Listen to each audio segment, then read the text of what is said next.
A local historian, J.H. Stoner, described the upheaval in these words. "The town," he wrote, "was in a ferment of excitement.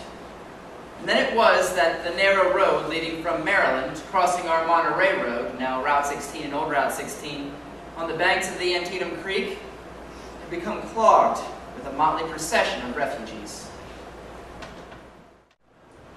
One day, when it was thought the rebels were coming into town, a young girl by the name of Sudie Simmons, who lived on South Church Street right here in Waynesboro, was thought to look about twice her natural size. When her sister Polly stopped by her house, Polly was shocked to see Sudie. She said, why, Sudie, what's the matter? You look so fat." Then Sudie said, "Well, I guess I am." Then she lifted her skirt and said, "See, I'm wearing 6 dresses, and I've hid all my most valuable possessions in every one of the pockets." Oh, how differently it all turned out from how we dared dream.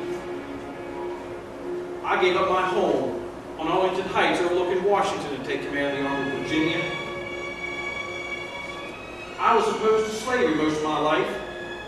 On that and several other issues, I favored the Union. But how could I fight against my own native state?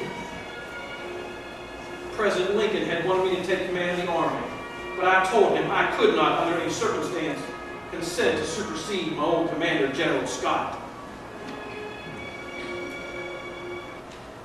You see, I'm one of those strange characters who cannot see the good in secession. I'm opposed on every ground of the South Carolina proposal to reopen the slave trade. Upon the death of my mother-in-law last year, I immediately emancipated the slaves to which our family fell heir. 87 years ago, our forefathers brought forth on this continent a new nation, conceived in liberty and dedicated to the proposition that all men are created equal. The world will little note nor long remember what we say here, but it can never forget what they did here. It is for us, the living, rather, to be here dedicated to the unfinished work that they have thus far so nobly carried on.